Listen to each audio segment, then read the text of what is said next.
It's January 4th, 2026. Happy freaking New Year. We are only 3 days into the new year, and we have already got some content for the year, let me tell you. Okay, with Maduro being captured in the middle of the night, and these crazy liberals losing their minds about Nick Shirley. He's storming into a daycare with kids, when clearly there's no kids, and the owners of the daycare are making millions of dollars. Anyway, before we talk about these two things, we got to talk about how journalism is absolutely freaking dead. The news anchor, dead. The reporter, dead. The journalist, dead. And why are they dead, might you ask? Oh, I don't know. Maybe because they're too busy being activists instead of reporting the news. But let's talk about where the shift within the media realm in the United States actually started. Ah, yes, 2016. Damn, it's been 10 years already? Oh my God. That was the year the official narrative finally shattered. Before 2016, the mainstream media were full of gatekeepers, especially like this one, Rachel Maddow. You gotta believe everything I tell you. They told you what was true, and you just had to accept it. You could not go against it, or else you were a conspiracy theorist. Then 2016 happened, and the media tried to play the same old game, but people finally stopped listening. Because, Trump started pulling the... Attacking us. Can you give us a question? Don't be rude. No, I'm not going to give you a question. I'm not going to give you a question. Can you stay categorically? You are fake news. Rightfully so. They realized that people in $5,000 suits weren't just reporting the news anymore. They were now just being activists telling you what to believe and telling you to vote for their side. They were trying to sell you a version of reality that just simply did not exist. And since then, oh my gosh, has the media realm just turned into a complete shithole. The media spent a decade calling everybody deplorable. Actually, not spent a decade. They still do it now. You're racist. You're just a conspiracy theorist piece of shit. And now, within the last year, we've seen people like Joy Reid lose their job. Everybody's clowning on them. Nobody's listening to them. They're just memes at this point. Actually, I think the only ratings that MSNBC, CNN, and Fox News, the only ratings that they truly get are the ones that Asmongold gives them whenever he's live streaming on Twitch and he's reacting to their content of that day. Talk to you? We're from CNN. Can we talk to you? It is no coincidence and no accident that every mythological creature inside of the ancient worlds, whether it's Greeks, Hindu, Roman, how many of them have a loud, screeching female character that causes problems? Speaking of Asmongold, I'm going to be completely honest with you. The last 2 years, you want to know what the most trusted name in news was? It wasn't CNN. It was the Roach King himself. The amount of comments that I've seen of people saying, yeah, I'd rather watch Asmongold than watch Joy Reid or Rachel Maddow. And before you say, well, Asmongold isn't a trusted news source, he doesn't have all the facts. No, it's true. He doesn't. He's probably wrong on some stuff. Okay, but people aren't uninformed for watching Asmon instead of the nightly news.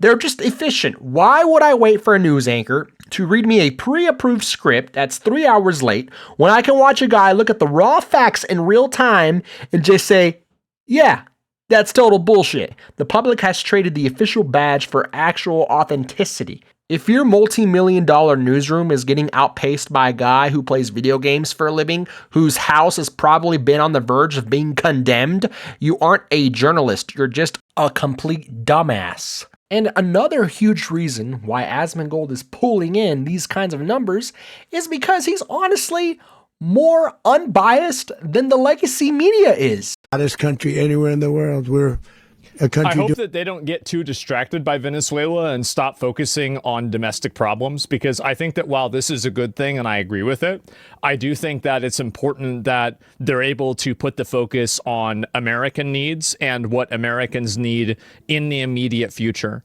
Because I think this has been one of the big criticisms of Trump so far, is that in a lot of these cases, it's been a prioritization of these foreign problems, these international problems. And I think that he's done a relatively good job dealing with them. But at the same time, these are not things that really put food on the table for an average person. Now, before you say, well, he has his opinions. Have you not heard his opinions that he has? Yes, I have. And I disagree with multiple of his opinions. But guess what? He actually calls out people when they're wrong. It doesn't matter what side it is. He calls out both sides, left and right, which we don't see from any of the legacy media. They're too busy playing teams. They're like, oh, the Trump administration said that it's not good to take Tylenol when you're pregnant. Well, guess what? I'm gonna pull my whole bottle of Tylenol into a bowl and eat it like it's cereal now. this shit is so ridiculous, bro. Even if one side does anything that's good for the country, No, it's bad, it's bad, it's bad. We gotta reverse it immediately. and a great example of this is what we've seen with Nick Shirley and the whole Minnesota fraud thing.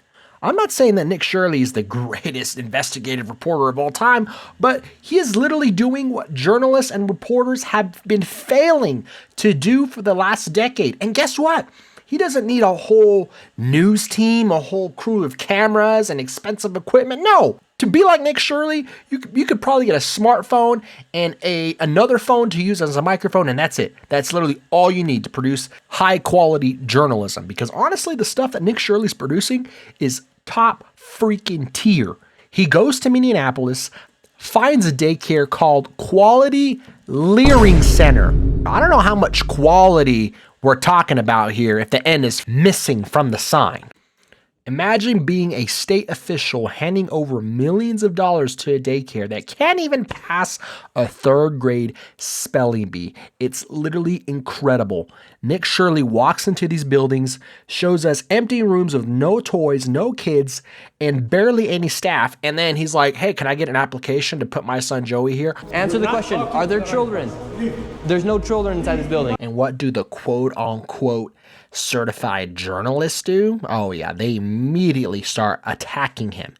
He's dangerous. He's unprofessional.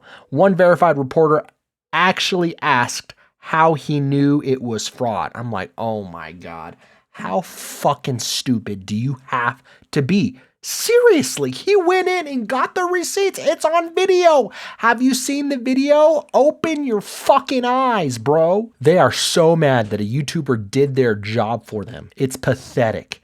And then we have the big news of the last 48 hours. Operation Absolute Resolve. The US literally did a whole Call of Duty mission in Caracas, which I think one of the Call of Duty games missions actually started in Caracas, believe it or not. And it's the biggest military story of the decade. And where did the world find this out? It was Telegram and X, not CNN or MSNBC. By the time that the legacy media could get any camera crew together, the mission was already completed and Nicolas Maduro was probably already on US soil. People all over the nation of Venezuela were celebrating that finally we got rid of this authoritative dictator out of our country, because Nicolas Maduro said that he was holding true elections, but just, kept rigging them and kept declaring himself the president of Venezuela, even though he probably had lost who knows how many times. And Venezuelans all over social media celebrating the moment. And what did the fat white liberal Karens that have been brainwashed by the legacy media say? Oh my God, did they lose their shit? The president, Donald Trump. I wanted to say a couple things. I knew this video was coming. I happen to like Dean, but I'm also Venezuelan, and what we're not going to do is spread misinformation and disinformation. Has invaded Venezuela, bombed their capital, overthrown their government by abducting their president. First and foremost, I need everybody to stop referring to Maduro as the president of Venezuela. That was not legal. We have had elections where a real president has been elected by the people, and Maduro has continued to declare himself the president. Do not call him the righteous president of Venezuela, because he is not. He is also not a president. He is a dictator, was and continues to be a dictator. This is an authoritarian regime. I also find it incredibly important for you to understand that the president Trump abducted, Maduro, was a horrendous man and a terrible leader for Venezuela and all Venezuela. I think there happen to be way stronger words and bigger things that we could say to describe Maduro that are not a horrendous man and terrible leader, but let's continue. This is not about liberation for the Venezuelan people. This is about oil, money, and regime change. Everybody in Venezuela is intelligent enough to know that Donald Trump has ulterior motives, and yet it is most definitely for us about liberation, because this is the furthest that anybody has gotten to liberating us. This is a huge, unmeasurable accomplishment. So do not, under any circumstance, undermine it. We know he has ulterior motives. Anyway, everybody and anybody is free to form their own opinions, but I need everybody to stop reading United States media, who for a long time has been using erroneous terms to describe what is going on in Venezuela. Respectfully, if you don't know what is going on from an insider, the opinion is invalid. And not only is it invalid, but it is undermining our happiness and triumph and celebration. And they're trying to lecture the Venezuelan people of, oh, this is actually why it's good for you to have a dictator. This is bad. Why are you celebrating freedom? Nicolas Maduro was so great. This is awful. Why are you celebrating? And this is the stupidity that stems from people that are brainwashed by the legacy media. Somehow, some way, they always end up on the dumbass side of issues. Like the issues with the Minnesota fraud. Somehow they're always able to defend the criminals. I don't fucking get it, man. They're so consumed with one side losing. Nicolas Maduro being dragged out of his country in the middle of the night is a loss for their ideology. And it makes their ideology look bad because the leftists, all the fat fucking white liberal commies that want to destroy America are mad because their ideology just lost. And where did people flock to get their news about this perfectly executed in real life Call of Duty mission? Well, guess what? They're watching guys like Asmongold. They're watching Asmongold react to Trump's press conference about what happened on the operation and laugh along with his takes, as well as making fun of all the liberals that are absolutely losing their minds, because there were also liberals who are saying, is this legal? Could Trump do this? And actually, yes, he fucking can. Try harder. And this is another thing that people are so tired of. They're tired of being told how to think. If you look like this in this picture, I have one thing to say to you. Shut the fuck up. Nobody cares what you have to say. Nobody wants to listen to some obese, gender-confused dumbass give a lecture about how capturing Nicolas Maduro, who's been proven to be smuggling drugs and be ahead of a cartel, a massive drug production that is a problem for the United States. Nobody wants to listen to them give a lecture about, oh, this is so bad, this is so awful, and then trying to lecture Venezuelan people who have fled the fucking country because of how much of a shithole has been turned into. The bottom line is this: the public is done. We are in a new age of journalism. Anybody can go out and investigate what is going on. We have the best cameras in the world right in our pockets, our smartphones. We have the best microphones, our smartphones that are in our pockets. Well, guys, I'm just about out of time, but before I go, I know this is the first video that I posted in I don't know how many months. And, when I first started this channel, I didn't know if I really wanted to continue with it or not. And then I seen a comment that somebody put on my first video saying that they were impressed with how good of commentary I did and how good my ranting was. So looking back at that comment, it really gave me some motivation to continue to pump out these videos. So I plan to do so. Anyways, give your thoughts in the comments down below. Subscribe and like if you like the content. But if you're going to be a stupid bot and just come into my comment section and be a typical Karen bitch, I'm not going to respond. And I hope that other people that comment also clown on you as well. Wake up. Stop being a fucking robot. Come on now. Anyways, subscribe and like for more Critik content.